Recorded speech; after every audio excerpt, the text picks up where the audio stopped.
¿Qué tal? Pues aquí seguimos con nuestro estudio del capítulo 15 de Bereshit. Ya sin más preámbulos, seguimos con lo que veníamos diciendo.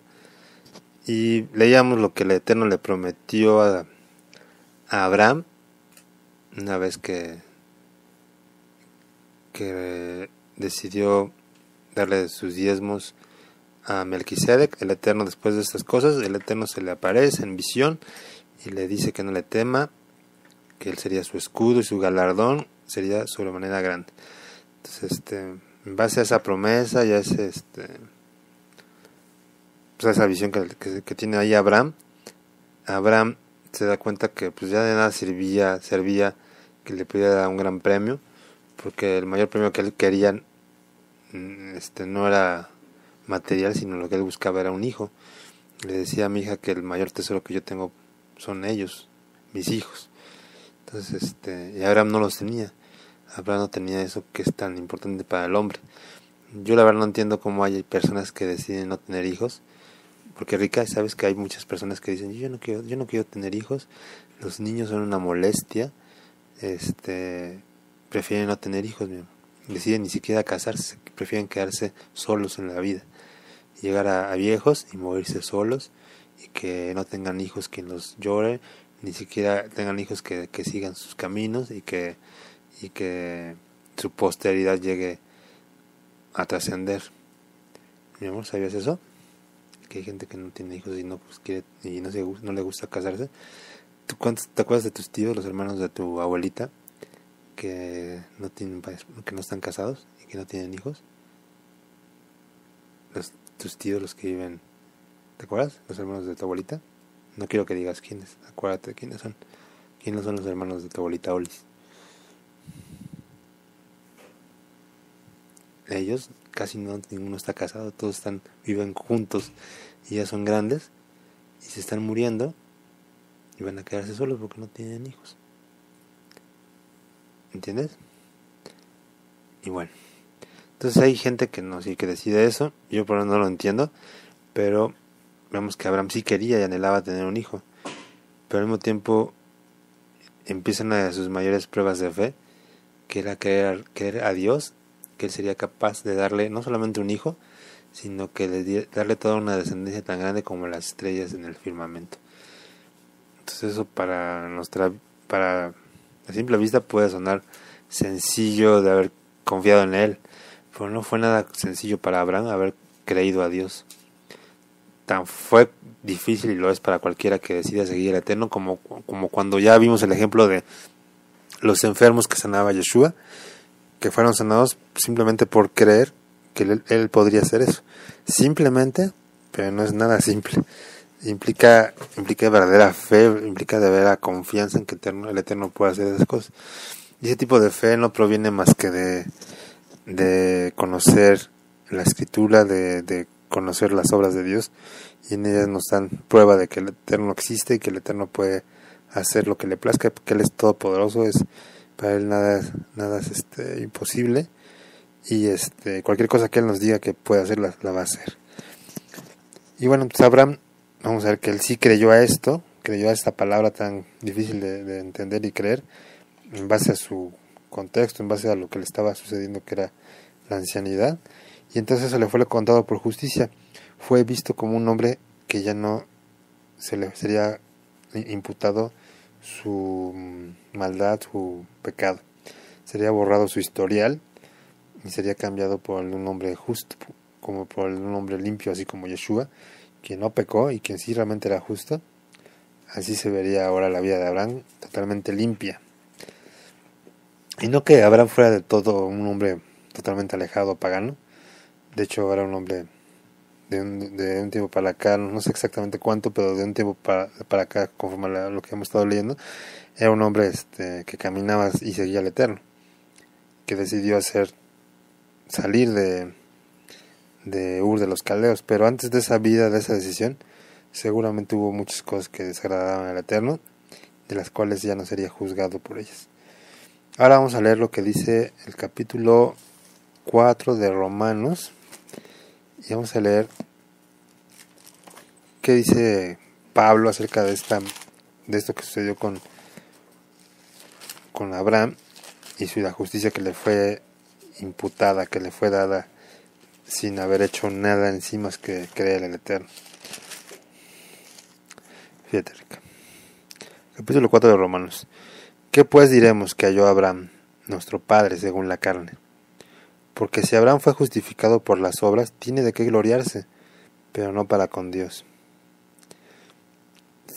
Si el Eterno hubiera decidido desde siempre que nuestra justicia provendría de las obras, provendría de lo que hagamos, de la obediencia que le tengamos, pues todos nos quedaríamos cortos en ese tipo de justicia, porque ya vimos a Pablo diciendo capítulos antes aquí en Romanos, que todos a una nos rebelamos, todos a una desobedecimos, todos no escuchamos, todos nos endurecimos, todos fuimos rebeldes a su voz, y no hay justo ni aún uno. En ese sentido, pues no habría chance de borrar nuestras rebeliones, o más aún de considerarnos un hombre tipo Yeshua sin pecado, sin maldad, sin haber errado en alguno de los puntos de la Torah. De eso no existe más que uno, y eso se llama Yeshua. Aunque los rabinos judíos digan que por ahí hay hombres o rabinos que no pecaron, nosotros sabemos que eso es mentira, que solamente hay uno que ha hecho eso, y es en nuestro Mashiach. Pero entonces, en ese sentido, habrán tenido de qué gloriarse, porque pues, se fue el hombre justo, pero no para con Dios. O sea, no, realmente eso no le alcanzaba para que Dios lo justificara. Pero vamos a ver qué sí fue lo que le alcanzó, lo que tuvo Abraham, que le fue contado por justicia. 3. Porque ¿qué dice la Escritura? Creyó a Abraham al Eterno y le fue contado por justicia. Pero al que obra no se le cuenta el salario como gracia, sino como deuda. Mas al que no obra, sino que cree en aquel que justifica al impío, su fe le es contado por justicia. Entonces dice que esta justicia que alcanzó a Abraham, la alcanzó no por algo que haya hecho, sino porque creyó, porque tuvo fe. Y esa fe le contó, le valió como si hubiera obrado, aunque no es por obras, no es por lo que hizo, sino porque el Eterno quiso justificarlo, porque el que obra, pues ya no es por gracia, ya no es por regalo, ni porque Dios quiera justificarlo, sino porque Él se lo ganó a pulso. Entonces pues ya no le queda otro Eterno que recompensarle con justicia. Pero este no es el caso. El caso es aquí al contrario, que por cuanto no le alcanzaban sus méritos a Abraham ni a nadie, más que a Yeshua, no podía ir delante del Eterno para ser justificado. Entonces tenía que ser por el simple hecho de que el Eterno le placiera hacerlo. Y de esta manera, viendo la fe de Abraham, por eso fue que lo justificó, no por otra razón. Y aquí vamos a ver un ejemplo de alguien que también fue justificado sin haber hecho algo al contrario, teniendo un historial oscuro. Entonces, por sí sería una tontería presentarse delante del Eterno con tus propios obras, con tus propios méritos, porque pues, ¿quién tendría suficientes méritos? Y por otro lado, es una tontería no tener los méritos, que todos sabemos que no tenemos, sino que al contrario tenemos desméritos, tenemos tachones en nuestro examen, tenemos las vestiduras negras, oscuras de pecado. ¿Cómo podemos sentarnos delante del Eterno y pedir que nos justifique por lo poco bueno que hayamos tenido? Sería absurdo. Entonces aquí dice en el versículo 6, como también David habla de la bienaventuranza, de la bendición del hombre a quien Dios atribuye justicia sin obras, diciendo: dichosos aquellos cuyas iniquidades son perdonadas y cuyos pecados son cubiertos. Estamos hablando de pecados que sí existen, pero que son cubiertos, que son ocultos, que son quitados. Bienaventurado el varón a quien el Señor no lo inculpa de pecado. Entonces David sabía bien de eso. David no fue un hombre perfecto. David sabía lo que había hecho y el pecado grande que había cometido con Betsabé. ¿Te acuerdas, Rica, cuando David ve a una mujer y la manda a llamar y se casa con ella, que manda a matar a su esposo? Ese fue un pecado muy grande que tuvo David, pero el Eterno no le tomó en cuenta ese pecado porque David se arrepintió y entonces el Eterno le perdonó el pecado. Lo castigó, pero le perdonó el pecado. No le fue contado ese pecado para que entonces David pudiera entrar al reino de los cielos. Si David no se hubiera arrepentido de ese pecado que hizo con esa mujer rica, Dios no lo hubiera perdonado y no lo hubiera aceptado en el reino. Pero como se arrepintió, lo único que hizo fue creer que Dios podía perdonarlo o le podía dar el don de esa justicia. Entonces fue que no le consideró su pecado, sino que lo cubrió. Versículo 9. ¿Es pues esta bendición solamente para los que son de la circuncisión o también para los de la incircuncisión? ¿Por qué decimos que a Abraham le fue contado por la fe por justicia? ¿Cómo pues le fue contada? ¿De qué manera? ¿Estando el circuncidado o en la incircuncisión? No en la circuncisión, sino en la incircuncisión. Y recibió la circuncisión como señal, como sello de la justicia de la fe que tuvo estando aún incircunciso, para que fuese padre de los creyentes que no circuncidados, a fin de que también a ellos la fe les sea contado por justicia. Entonces, gracias a lo que hizo Abraham, estando él en la incircuncisión, o sea, todavía no había entrado en el pacto de la circuncisión, previo a eso, Abraham fue justificado. Entonces no fue justificado por su obediencia al haberse circuncidado, por haber entregado a Isaac como sacrificio, etcétera, todas las pruebas que él tuvo, sino fue circuncidado por haberle creído al Eterno en la cuestión de que estaba pues como muerto en su cuerpo y creer que él podía darle hijos.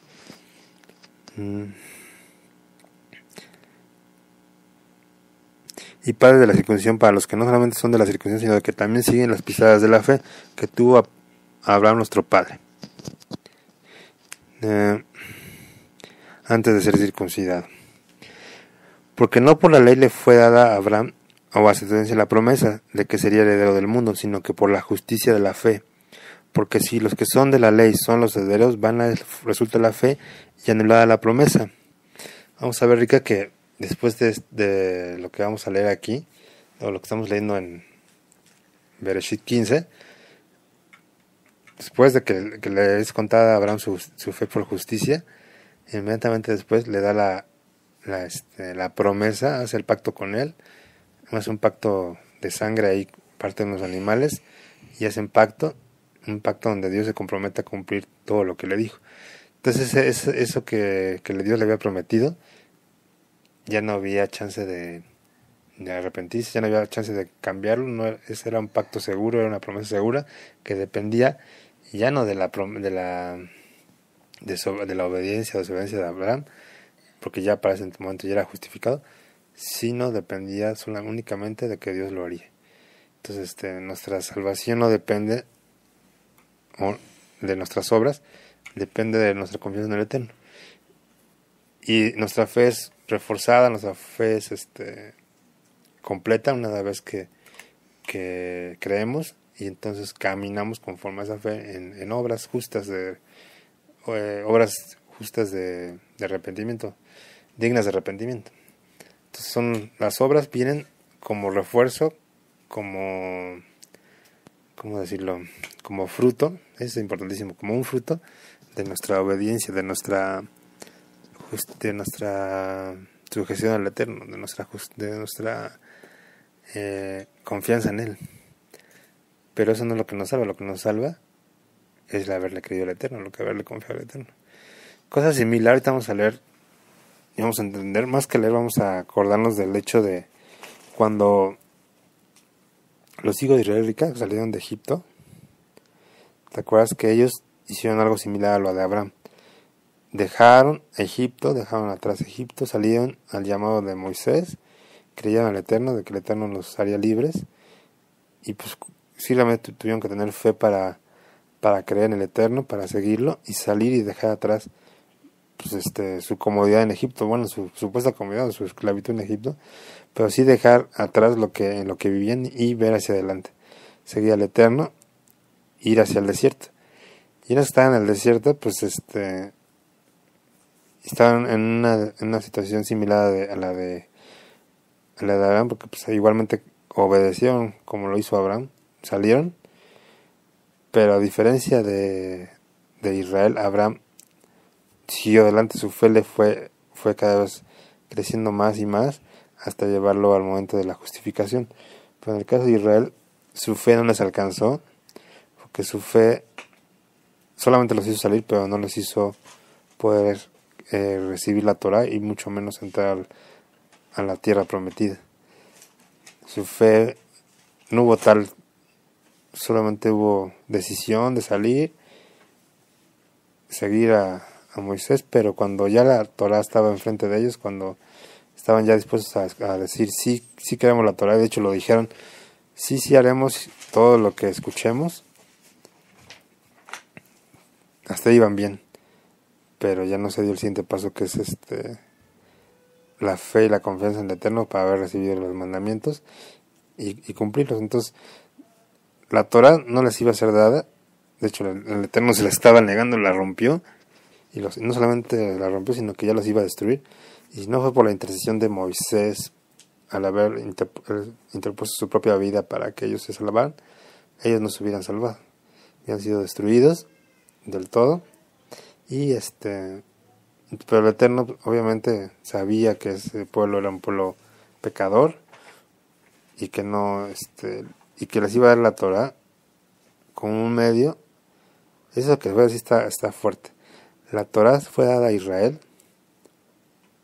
después de que desobedecieron, como dice en Gálatas y como dice también en Romanos, como un tutor, como una persona, como un guardián que los cuidara de descargarse más. Por eso dice también en Colosenses que la Torah no fue dada para el justo, sino para el pecador, para los parricidas, homicidas, sacrílegos, para los idólatras, para todo lo que era el pueblo de Israel en ese momento, fue dado a ellos. ¿En qué sentido? En el sentido de serles de guardián mientras se cumplía el tiempo de la venida de Mashiach. Ya entonces que dicen los que ya no estamos bajo la Torah, sino bajo la gracia. ¿Qué significa eso? Que ya la Torah no es un guardián, que ya la Torah está en nuestro corazón, así como la estaba en Abraham. Y entonces esa fe, esa confianza en el Eterno, esa emuná, les es contada por justicia.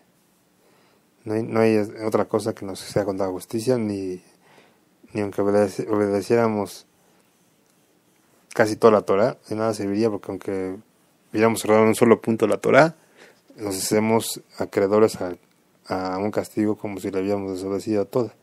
Entonces, de nada nos hubiera servido haber obedecido el 99.9% de la Torah y haber fallado solamente en un punto, porque entonces seríamos culpables de haber transgredido toda la Torah.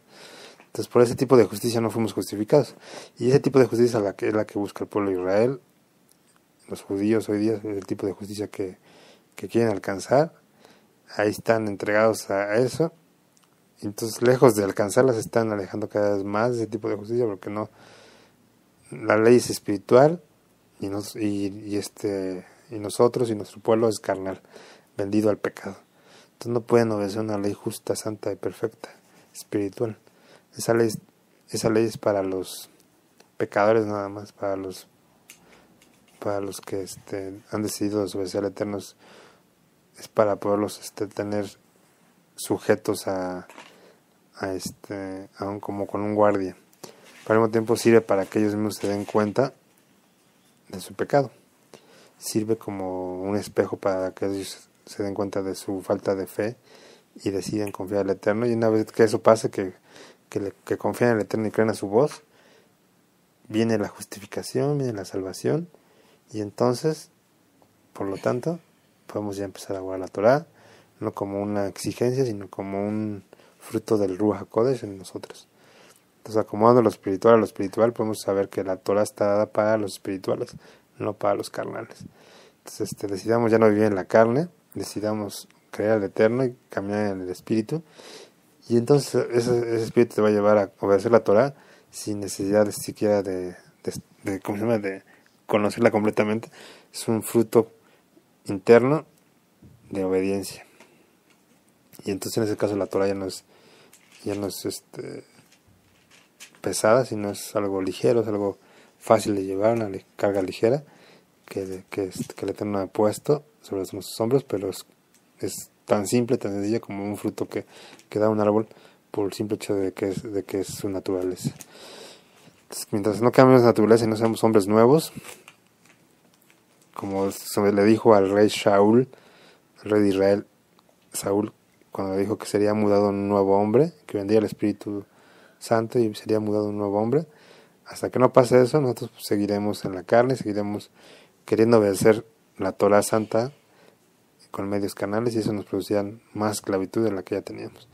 De ahí la carta de Pablo a los Gálatas, hombres que estaban escapando de la esclavitud, del pecado, de sus bajos instintos, de los rudimentos del mundo, escapando de eso para que vinieran gente que los volviera a esclavizar a leyes que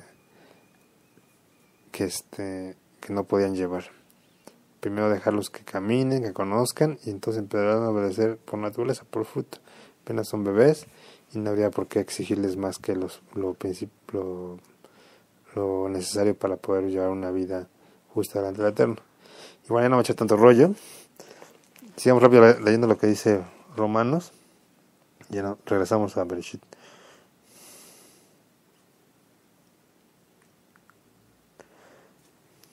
Dice,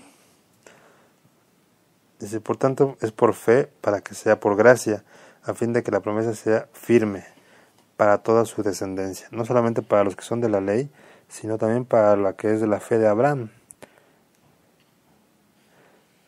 Entonces, hay dos tipos de descendencias de Abraham. Una que es por el lado de la ley, por la Torah, sino para también aquellos que no tienen ley, que fueron gentiles, pero que quisieron dar los mismos pasos de fe que Abraham tuvo cuando fue igualmente gentil, de la fe de Abraham. Entonces, hay unos que tienen la ley y que por eso ya tienen, digamos, algún derecho a la promesa, pero solamente ellos, sino aquellos que también confían en el Eterno. Ahorita vamos a seguir leyendo. Dice, el cual es Padre de todos nosotros, como está escrito, te he puesto por Padre de muchos pueblos, muchas gentes, delante de Dios a quien creyó, el cual da vida a los muertos y llama las cosas que no son como si fuesen. Entonces, si tú no eras pueblo de Israel, ahora lo eres. Las cosas que no eran, ahora como si fuesen. Dice, Abraham, él creyó en esperanza contra esperanza, para llegar a ser padre de muchas gentes, a lo que se le había dicho, así será tu descendencia. Y no se debilitó en fe. Fíjate acá. Dice que Abraham no se debilitó en su fe cuando Dios le dijo, tú vas a ser padre de muchos hijos. Y te acuerdas, dijo, él no se puso a verse a sí mismo, dijo, no empezó a decir, Dios no puede, no creo que vas a poder porque yo estoy viejito. Si él no se debilitó en eso, dice, no se debilitó en la fe al considerar su cuerpo que estaba ya como muerto, siendo de casi 100 años, o de la esterilidad de la matriz de Sara. O sea, en eso no se puso a ver. Si tú te pones a ver lo que eres, Kika, imagínate que de repente llegan aquí unos hombres y tocan a la puerta, pa, pa, pa, y nos dicen, salgan de sus casas, y que sean hombres así malos que nos quieren llevar con ellos y nos quieren hacer daño. ¿Qué vas a hacer? ¿Ponerte a gritar y a llorar y a debilitarte en tu fe? Decir, es que ya nos van a matar. O vamos a decir, si hay alguien allá afuera y quiere que salgamos, pero Dios está con nosotros. Y si Dios está con nosotros, va a pasar lo que tenga que pasar. Puede ser que no nos pase nada, puede ser que nos pase lo que sea que nos tenga que pasar, pero sea que una u otra, mi amor, sea que nos dañen o no nos dañen, si confiamos en Dios, pasaremos la prueba. Y esa fe es la que nos justificaría, la que nos daría la salvación, ya sea aunque muramos o vivamos. De todos modos, de Él somos y para Él somos, y Él nos salvaría, nos estaría recibiendo en los lugares celestiales. ¿Entiendes, mi amor? ¿Qué te dije? A ver si me puedes repetir. ¿Ves? Por distraída ya no supiste qué te dije. Pon atención. Que aunque viniera, mi amor, aquí, a querernos sacar, si tú tienes fe y confianza en el Eterno, no debes de ponerte a llorar o a tener miedo a creer que Dios ya no te quiere o que Dios ya te dejó o creer que te van a hacer daño. ¿Qué debes de pensar? Debes de confiar en Dios, debes de tener fe en Él. Acuérdate que la fe se demuestra no cuando todo está bonito. Si todo está aquí lindo y no pasa nada y todo está padre, pues no pasa nada. Tu fe no tienes que confiar en nada, solamente si no pasa nada, pues ¿qué tengo que hacer? Pues seguir mi vida y ya. Pero si de repente las cosas se ponen feas, que imagínate que alguien se enferma aquí en la casa, fuerte, feo. ¿Qué debe de pasar en esos casos? Debilitarnos en la fe, decir, ya, ¿y por qué nosotros? O fortalecernos en la fe. Fortalecernos en la fe. Entonces es lo que tenemos que hacer. Así como Abraham se fortaleció en fe y no dudó de Dios por verse de su cuerpo, o por ver a su esposa viejita. Él creyó al Eterno. Confía en Él. Eso es muy importante. La fe es confianza en lo que no se ve. Tú aunque no veas lo que va a pasar, tú confías en que Dios te va a salvar. Y sí, también que es la certeza de lo que se espera. De que se espera de que el Eterno va a salvarnos. ¿Te acuerdas cuando ya Abraham iba a sacrificar a Isaac? Y que ya le iba a enterrar el cuchillo. Sí, cierto. ¿Qué pasó? Pareció un ángel en ese momento. Entonces, pues te digo que cuando ya las cosas estén así muy feas, así como si estuvieras acorralada como ese ratoncito que te decía hace ratito, siempre Dios va a poner la salida. Siempre, siempre, siempre. De una manera u otra nos vamos a escapar. Nos vamos a salvar. Aunque muramos, nos salvaremos. Y aunque no nos muramos, también Dios nos salvará. Él sabe por qué permite o no las cosas. Entonces, fíjate, pues ya dice eso. Y no solamente con respecto a él se escribió que sería contada, sino también con respecto a nosotros. A quien ha de ser contado esto es a los que creemos en el que levantó los muertos a Yeshua, Señor nuestro, el cual fue entregado por nuestras transgresiones y resucitado para nuestra justificación. Entonces, Abraham fue justificado por haberle creído al Eterno en relación a la promesa. Nosotros somos justificados en algo similar, pero en relación a Mashiach. Nosotros creemos que Yeshua, Mashiach, es el pago por nuestros pecados. Si nosotros creemos eso, realmente lo creemos y confiamos en eso, eso va a hacer que nuestra vida cambie, va a ser lo que haga que las cosas sean diferentes. Seremos justificados. Pero después empiezan las pruebas. Las verdaderas pruebas empiezan a partir de que decimos eso. ¿Para qué? Para demostrarnos a nosotros mismos que estamos en la gracia, que realmente hemos creído, que realmente hemos confiado en el Eterno, y por lo tanto caminaremos en fe, daremos pisadas en fe, obedecemos al Eterno en cada una de las órdenes que nos dé. Eso afirmará en nuestros corazones hasta el día de la venida de Yeshua, su Hijo, en las nubes, en gloria para rescatarnos. Entonces eso no pasa. No podemos decir que con el simple hecho de creerle a Dios, porque dice que la escritura diga que aún los demonios creen y tiemblan. También los demonios creen en Yeshua y creen en Dios. Los demonios, los ángeles malos, creen en Dios. Pero ¿qué pasa? No solamente se trata de creer, ni de temer, sino de confiar, de obedecer al Eterno. Entonces, los demonios no obedecen al Eterno. Si tú no ves al Eterno, pues realmente no le has conocido, no has confiado realmente en Él. Dices que confías en Él y que crees en Él, pero tus hechos lo contradicen, nos contradicen. Entonces, dejemos de hacernos los tontos, dejemos de hacernos los necios, y más bien arrepintámonos, hagamos las primeras obras, y entonces veremos días largos y abundantes en la tierra prometida. Shalom.